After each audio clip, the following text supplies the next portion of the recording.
Welcome to Life After Corporate, your ultimate guide for making the leap from corporate leader to entrepreneur.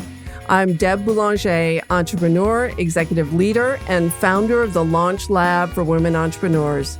This is your time to break through the glass ceiling once and for all and get your ticket to the C-suite. Come back each week to get the leading strategies, advice, and tools that will give you the skills and confidence you need to replace your corporate paycheck. Are you ready? Let's go.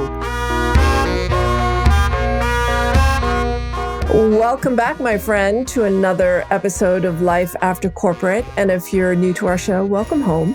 It's here you get no BS advice about what it truly takes to make the leap from corporate leader to being your own CEO and replacing that paycheck you just walked away from, with strategies and tactics that will help you grow beyond that salary into a business where you can grow and thrive. And today I am super excited to be joined by Jessica Korthuis, founder and CEO of Sohuis, an educational platform and digital membership community that provides marketing and branding and educational resources to help early-stage female founders grow and market their businesses. And we're going to talk about building demand here today, women, building demand before supply, which is the opposite of if you build it, will they come? So welcome, Jessica. Hi, Deborah. Thank you so much for having me. I'm so excited to have this conversation with you today because in many ways, we're just like sisters from another mister. Same. Yeah. We met at the She Leads conference last year, which is the conference that's run by Adrienne Garland, a mutual friend. Mm-hmm. And we had that immediate connection based on what it really takes to succeed as a new business owner. Mm-hmm. And before we open it up to drive into demand today, because I think this is going to be such a juicy conversation because it's the opposite of what most new entrepreneurs do. I know that you, like me, are an accidental entrepreneur. It's not something like we dreamed about for decades, but instead it became something that we fell into later on. So tell us about your life after corporate story. Yeah, sure. So I'll try to make it as concise as possible because it's quite a roller coaster. But accidental probably wouldn't even cover it. Really, it was more like pushed or forced off the cliff into entrepreneurs. So I was working for a global fashion brand. I was on a one-way ticket to New York City. I was in my early to mid-20s. I would say actually about mid-20s now. And I was slated to sort of move up in this company I was working for, and hence was going to be my move to New York. And a little birdie up in corporate told me that the position that I was vetting for was going to be eliminated across the organization. Like nationwide, they got rid of the role, which certainly happens in corporate, right? And I was really devastated. I mean, I had spent years and years putting one stepping stone in front of the other on this very direct, very linear career path because that's what I thought I wanted, thought I needed. And my job was eliminated that Friday, basically. My now husband, we were dating at the time and we were living together. And I went home and I drowned my sorrows in wine and pasta about how sad I was that my dream job was eliminated. And my husband and I just, did a lot of soul searching over that weekend. And we just talked a lot about what we saw out of life and what we really wanted. And he had a very deep technical background. I, of course, had marketing and branding and public relations background. And so we thought, why don't we just start our own agency? You're looking to do good work. I'm looking to do good work. We're both in this place of pivot and launching into our next stage. Let's just do it and see what happens. And by Monday morning, we were in business. We had up our first very crappy website and created our business card. And that was it. And I've been an entrepreneur ever since. And that was about 8 years ago now. And that's the way to do it, right? Mm-hmm. So, too many people spend so much time and so much money on getting the website perfect and branding and all the Mm-hmm. things that don't really matter when you first start out. And that's a great lead in for our conversation today, because instead of spending a lot of time and a lot of money perfecting your website, getting the perfect, the prettiest brand in place, a really gorgeous logo, and all of that, what I call like sharpening your pencils, because it doesn't really matter. It's not building your business mission. It's not moving that mission forward.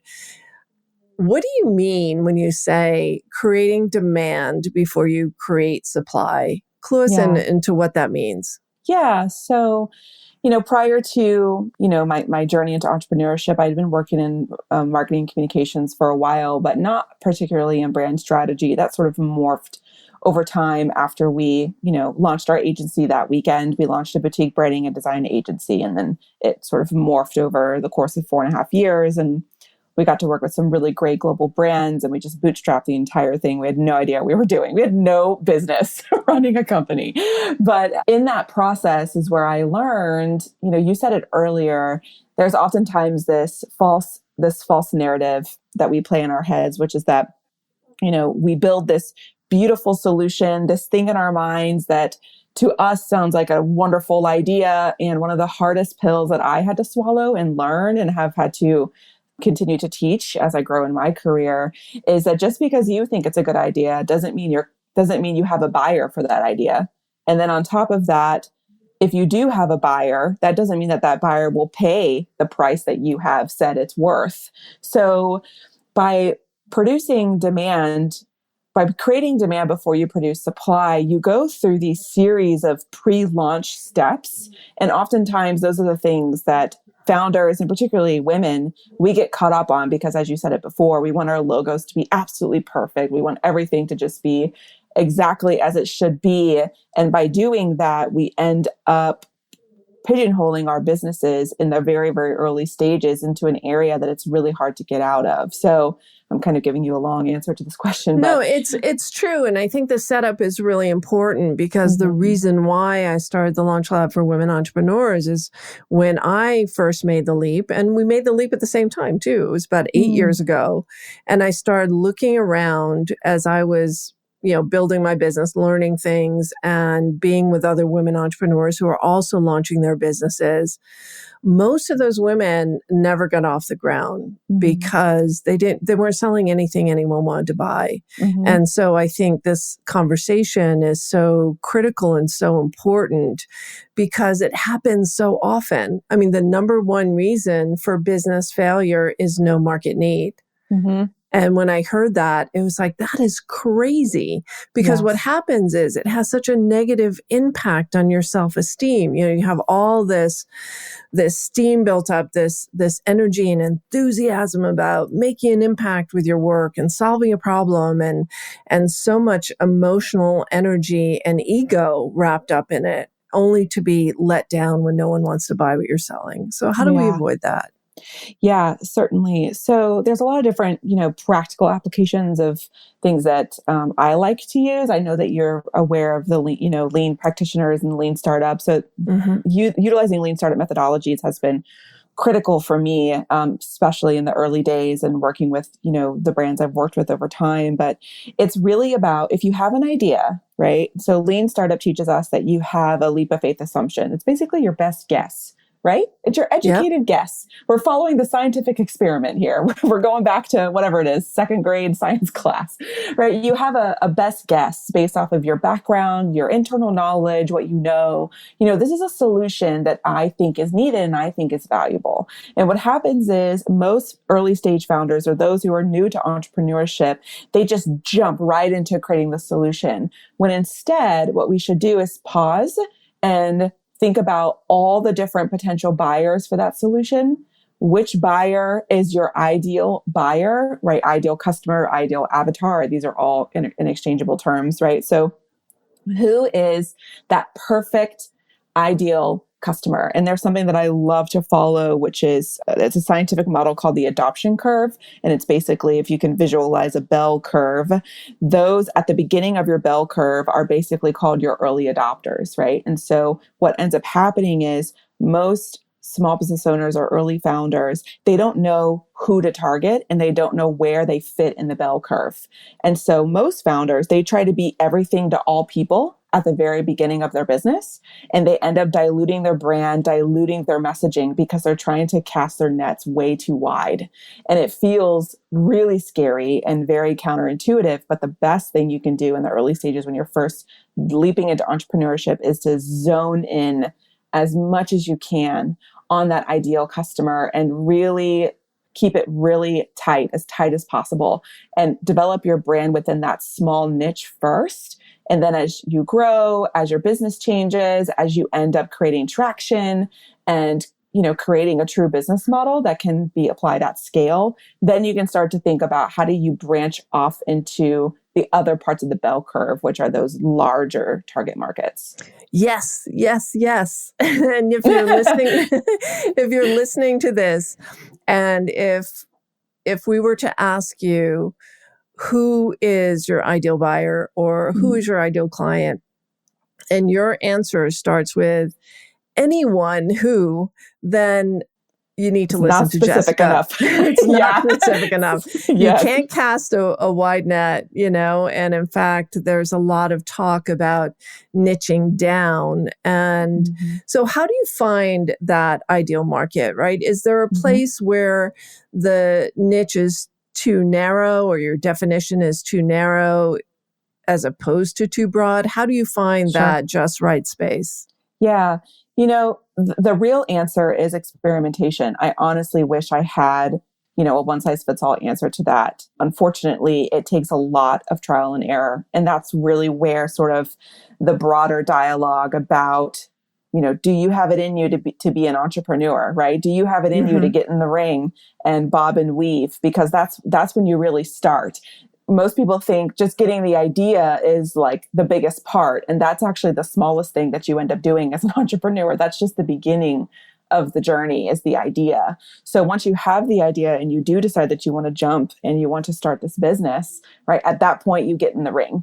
And at that point, right, you start with your best guess. So everything is a guess. Everything in your business is a hypothesis until proven otherwise. So and that's a very specific lean startup methodology. So as soon as you can think about who is my ideal buyer, let's say that, it's a woman, ages, blah through blah, right? She has this socioeconomic status. She lives in these areas. I mean, you could slice and dice this customer as niche as you can get it, right? So as soon as you can first do that, then you have to go out and validate if that assumption is true.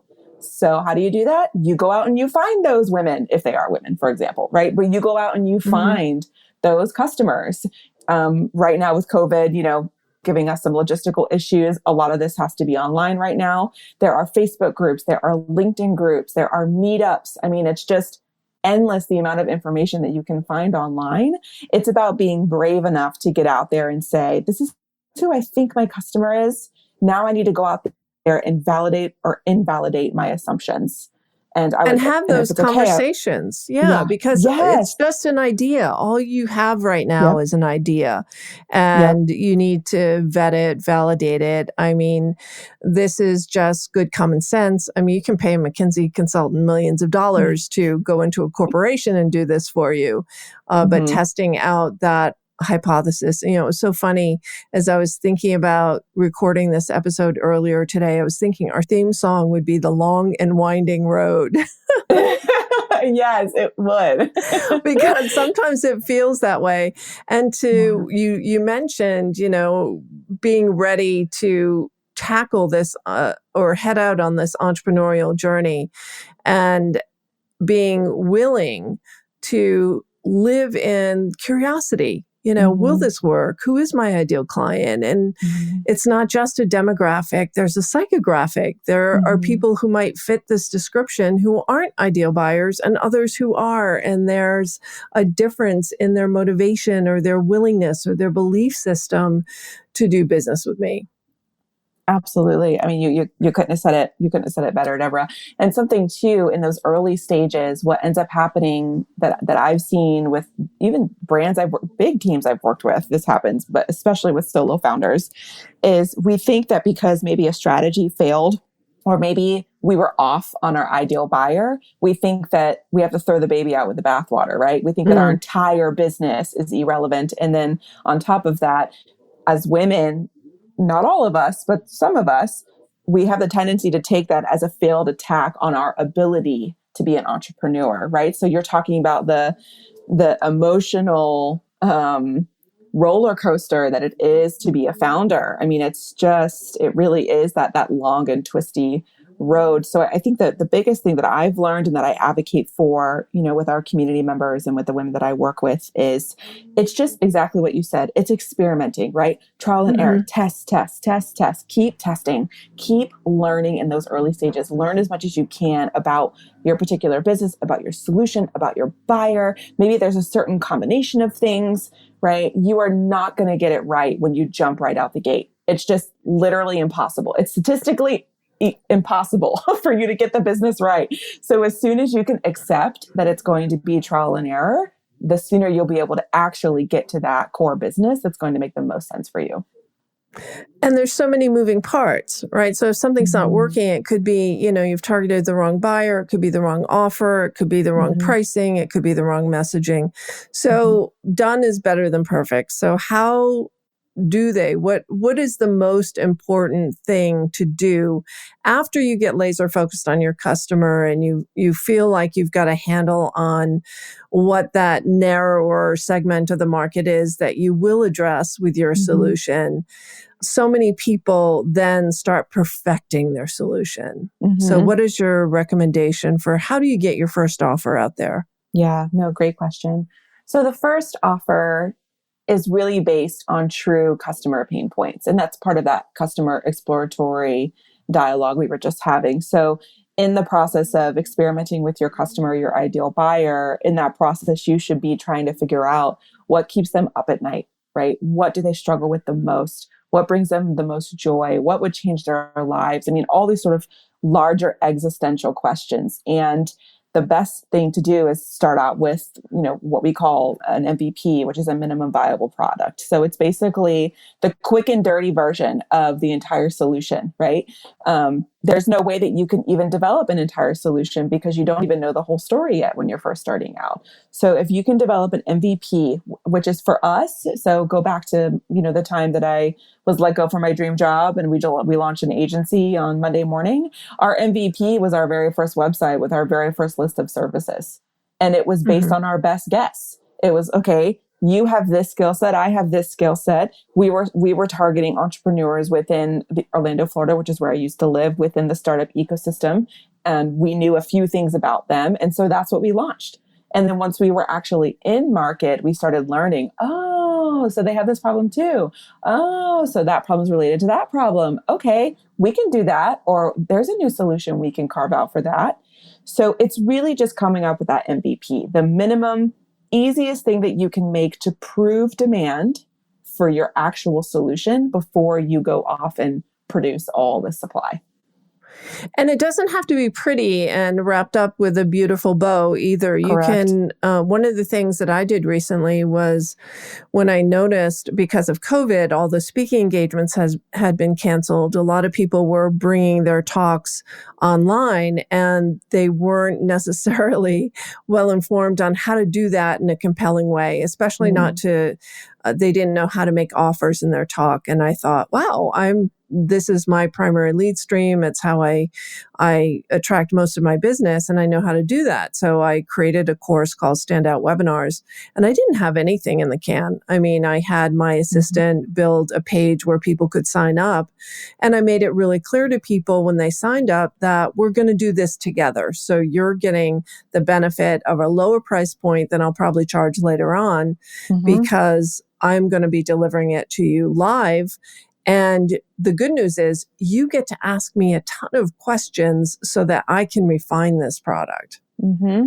Absolutely. And I think from a branding and marketing perspective, as long as you're honest about where you are, that's the best thing that you can do, right? So the best thing is to say, listen, we're in beta, or listen, this is new, or hey, we don't have it all figured out and we would like you to test it. We would like you to be a part of our evolution. That's the best thing an early stage founder can do to get their product out there if they have some fear of it being perfect. And I have a very similar story that I'll make very quickly. So, I was consulting for years and years post our agency, and I sort of had a new hypothesis that I wanted to empower female founders. I'd work with large brands, and really working with women and working with early stage founders was my passion. So I also knew that women and founders didn't really have the capital to bring me on board as like their CMO. And honestly, I didn't want to do that anymore. I didn't want to consult one-on-one anymore. I wanted to create truly scalable products. And so I had this vision. What if I created a course? I had never created a course before in my life, upwards until a few years ago. And similar situation as you is I created a landing page, and I was like, all right, I'm going to create a beta program. It's going to be free. Some betas are not free, as I know. I don't think yours was free. Mine was free for my purposes. And I threw up a landing page, and I made a very ugly ad on Canva, and I promoted it on Instagram for $98 for 1 week. And it basically said, for women entrepreneurs to learn branding and marketing, come sign up for this beta. It's free. Right? Applications close on this day. And my internal number was 25. I thought, okay, if I get 25 women to sign up for this program that didn't even exist yet, then I would go off. That was my validation that this program was wanted and needed for me. And I ended up getting over 100 women sign up for this program within, oh my God. Yeah, within a week. And I was like, oh, okay, I guess I should go off and build this program. I had no technology. I had no modules, nothing. Like nothing. And I had already, that's exactly what we mean by produce demand before you fill supply. That was my way of doing that. And same with you. That's your way of doing it, is getting those early testers to get in and buy in and say, yes, I'm interested. And then go off and do everything you need to do to make the product valuable. And it's such a fun thing to do too. And people love to talk about themselves. And so having conversations with people about their challenges and what keeps them up at night, and what have you tried already, and what's working, what's not, and what do you wish you had? Those are, that's gold. We just gave you gold right there of the questions that you can go out and ask. But, just creating something and seeing how it works. And sometimes there's a longer lead time, but I really love your approach. I know for the Launch Lab, I just took what I was coaching one-on-one, and I found I was repeating myself all the time over and over, and I was wasting my private time, my one-on-one, my most valuable asset. And the thing I charge the most for, with teaching people concepts. And if you find yourself teaching people concepts and you're teaching the same thing over and over again to each of your clients, that's a prime thing that you can strip out and package and put into an online course, so that you can use your one-on-one client time of really customizing your advice to your unique client situation. Mm-hmm. Yep. Yeah. So MVP, done is better than perfect. That's right. The easiest, most minimal thing that you can get out there and test and refine and improve. And then it's that wash, rinse, repeat, right? You have something that's an asset to your business that you've already created that you can use over and over again. Mm-hmm. So what do you do after the MVP? How do you build some real traction in your business once you've got something that's really working? Yeah, sure. So if you're following all the right steps, right, which feels like a mountain, but in general, like we said, right, validating customer, understanding what they need, get your MVP out and about and test it, have several rounds. For me, I did 2 rounds of beta. So this program that I had just mentioned that I had over 100 women sign up for, they went through the program. I actually learned so much. I learned that it was too long. I learned that it was too difficult. Mm-hmm. I learned all kinds of things. And a part of me, definitely, my ego was very bruised, because I was like, oh man, I just spent 2 months creating this program. But that ended up being fodder for what is now our membership community. So it all was sort of related. So to sort of answer your question, right? Once I got that initial validation, then it's really, as you said, about traction. And there's just a general rule of thumb that has worked for me, and that this sort of a proven theory anyway, which is 50% of your time should be dedicated to continuing to learn and continuing to product develop, right? So as you launch your next product into market, whether it's B2B business or B2C business, doesn't matter. As you're in market and you're learning and you're getting more customers and you're validating, right? Continue to do that for 50% of your time. The other 50% of your time is to keep the distribution. And that's oftentimes where founders lose priority. Is it's so much easier for us to just product develop ourselves to death, basically, to perfection. Mm-hmm. And then we forget, oh yeah, we're supposed to be actually marketing this product. So if you can just split your time 50-50 in a perfect world, right? 50% dedicated to traction efforts, 50% dedicated to continual product development, you'll be moving in, these two disciplines will be moving in parallel. And then in terms of how to actually develop traction, all of that, of course, is relative to the specific business. But in general, what I will say is that most early stage female founders think that they have to be on all platforms, right? They have to be on Facebook and Twitter and Instagram and Pinterest and doing webinars and. And if you go back to what we talked about before, which is iterate, learn, build, measure, learn, right? Wash, rinse, repeat. Start with one traction platform, whatever that is, right? So for me, it was webinars. I know that you're like the queen of webinars, Deborah. You're going to be teaching a class for us, for our community in a couple months. I can't wait. Yeah, so I'm super excited about. So, for example, if your particular buyer, if their ideal customer journey is they see an ad or whatever, they see a piece of creative that drives them to a webinar that is free, that you can then convert them to your paid product, right? What does that journey look like loosely? And I know that this could get very complicated for a lot of early founders, but in general, we have to create a journey to lead our customers to buy, right? And so if you can figure out what that journey is when you're first starting out, then you can learn how to optimize that journey, how to minimize the time they spend on that journey, how to automate that journey. So that's really where the traction piece comes in. And that's an entirely other arm of experimentation as well, because what specific traction strategy works for you in year one, it's going to morph and change in year 2, 3, 4, 5 and onward, right?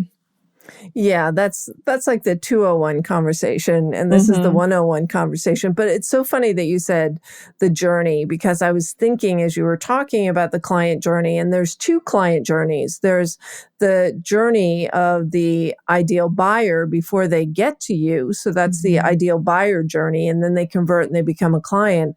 And then that's the client journey. Where do they start, and then where do they need to go next? So I think the whole product development piece of it is once you have honed in and you know who your ideal client is and you know who they are, because those are the people that when you wake up in the morning and you look at your calendar and you see that they're there, you go, oh yes, I get to work with her today. And so once you have those ideal clients and you're delivering real value through the offerings that you have, just understanding, well, what does she need next? What's her next step on that journey? And that's what dictates, for me anyway, what do I focus on developing? So in the Launch Lab, and you and I do similar things in different ways, which is, how do you find out who your ideal client is? What do you offer? How do you package it, price it, and message it? And then, so the next thing is, well, then you have to attract more of them. And so then it's amplifying your marketing, which is what you're saying is distribution. How do you amplify your marketing to really attract more of your ideal customers? So what advice do you give people for how to amplify their marketing? Yeah. So the first thing is to pick a couple of channels that, again, as I said before, everything in your business is a hypothesis until proven otherwise. And that's marketing too. So pick the channels that you think are going to make the most sense for you. And how you pick those channels are based on so much information. I mean, you could do outside research. You talked about, using a giant consulting company earlier. Of course, most founders don't have that, but that research exists, right? So couple it online, do some market research, find out, are there other people in your space who are doing what you're doing? That's one of my favorite things to advise founders to do, is who is in your space with a similar offer that you are. And I never consider people true competitors, right? Like it's very, very rare that anyone is going to launch something into market that some form of that doesn't already exist. That's a good thing, right? So get in touch with those founders, see what they're doing. What strategies are they using? Sign up for their email letters. Like, really try to pick through those early strategies that are going to cost you. It's your MVP strategy. It's going to cost you the minimal amount of effort and give you the most amount of return. It's easy proof. Yeah. Easy proofs. And we're not saying that you should sound like your competitor or offer the same thing as your competitor, but what you're doing is finding proof. And if you can find those channels where people are hanging out and you can lurk around there. So it's not your job at this point to be an expert and start sharing a lot of messages, but it's about being a really good listener and understanding what are some of the patterns that I'm seeing over and over again? What are the words that people are using? How do I can connect with people in a real and meaningful way? Yeah, absolutely. If there's someone who's come before you, that's one of the best things. That's one of the best resources that's available to you as a founder is you don't have to recreate the wheel. You can copy a playbook and make it uniquely yours that someone else has done based on what you know about your customer. And if you don't mind, Deborah, I'd love to go back to something you said before, because I think it's really important. You had mentioned that if you're having trouble coming up with your ideal customer, it's that customer that when you see on your calendar, you go, like your heart lights up. I think that is so important because, especially if you're in a service-based business, because so many times we think, right, we live in the real world. We have to pay electricity. We have to pay our bills. Okay, that's fine. And definitely in the early stages of my business, I took on clients that were not ideal clients to, pay our team. And, those things happen, right? But I think that's really important is if you are going to take the leap into entrepreneurship, right? This is one of the hardest journeys, I think, professionally, at least from where I stand, that anyone can do. It's one of the most rewarding and also one of the most challenging. So you might as well be serving people that you love to serve, right? And really fulfilling on a mission that you love and that you deeply care about. Yes, so true. And so just the other day, I wrote down a list of all my favorite clients and just looking at, well, what do they have in common? Where did they come from? How did I meet them? What was it about them that made them so ideal? And how did they behave? How did they enjoy the Launch Lab? What did they do?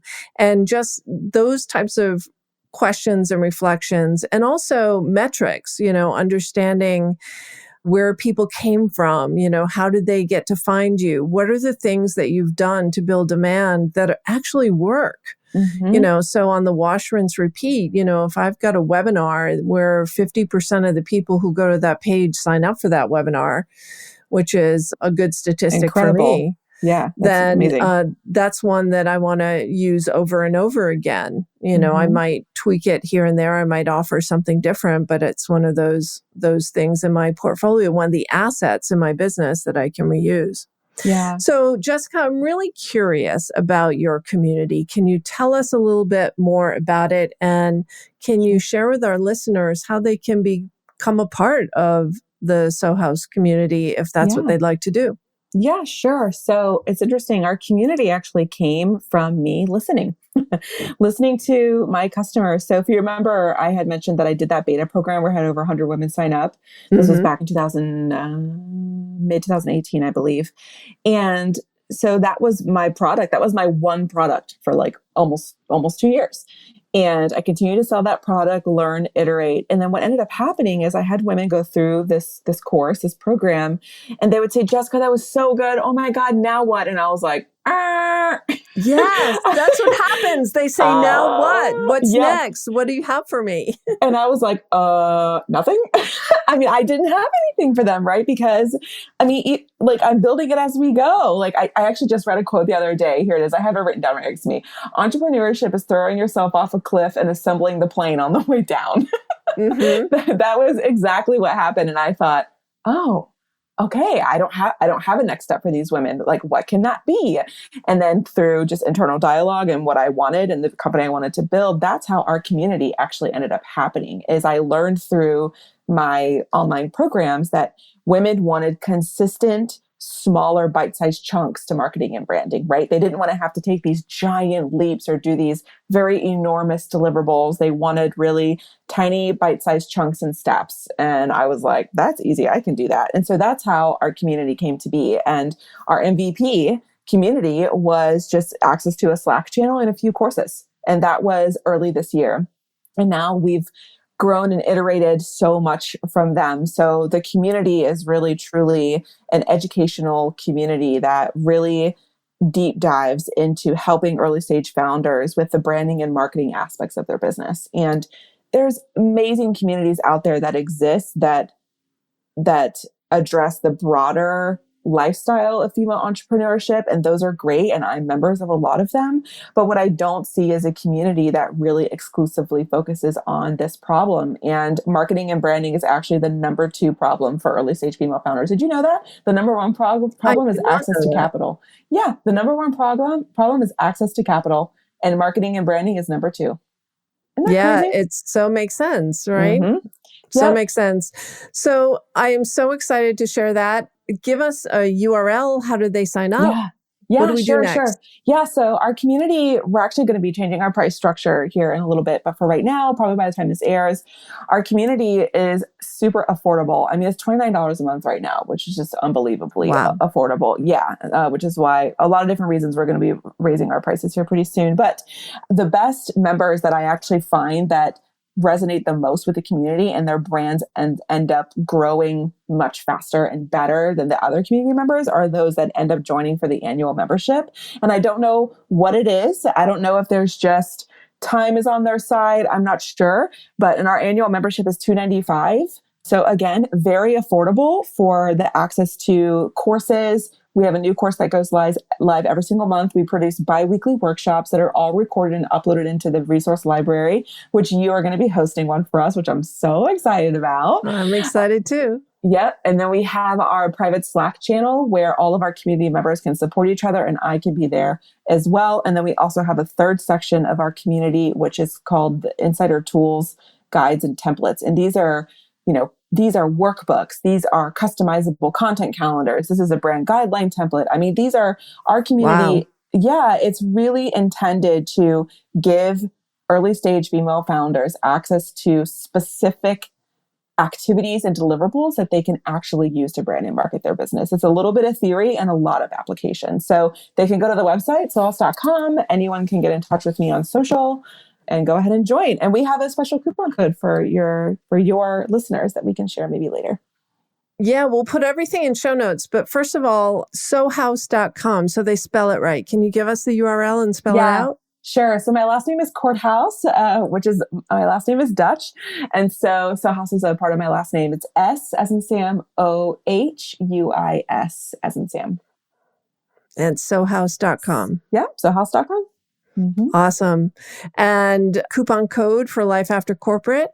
Yeah. So what I'm going to do is Deborah and I wanted to support this community. So we created a 10% off for the annual membership. So the annual membership automatically saves 15% over the year. So this is an additional 10% on top of that, which is awesome. And it's going to be LAC20. So Life After Corporate 20. Awesome. Thank you so much. And if people want to follow you on social, what primary channel should they tune in on? Yeah, so I'm really big on Instagram. Instagram is my channel of choice. That's your jam. Instagram is your jam. Instagram's the jam. Yeah, it's Jessica _Korthuis. You can find me on the gram. And then also our company, Sohuis Inc. is on Instagram as well. Jessica, this has been so much fun. I've enjoyed knowing you, connecting with you, collaborating with you, and it's so exciting. And I know the level of quality that you deliver. So that's why I'm so wowed, why I kept saying, wow, wow, wow, on what you've developed in this community, because you are one of the high quality producers of content out there for early stage female founders. So I highly encourage everyone to jump in, check it out, and join us over there. And I'll be doing the webinar the How to Create Webinars That Inform, Engage, and Convert in August. I think it's August 6th. So come on over. It's going to be great fun. And Jessica, I don't even want to say goodbye. I'm like elongating this goodbye because it's been so much fun. But thank you. Thank you, everyone, for tuning in. Yeah. And we will see you next time on Life After Corporate. See you real soon. Bye for now. Thanks for listening, my friend. If you enjoyed this show, please head over to iTunes and subscribe and leave us a review. And be sure to hop over to the Life After Corporate Facebook group and join other growing entrepreneurs to get weekly tips on how to create more money and meaning doing work you love.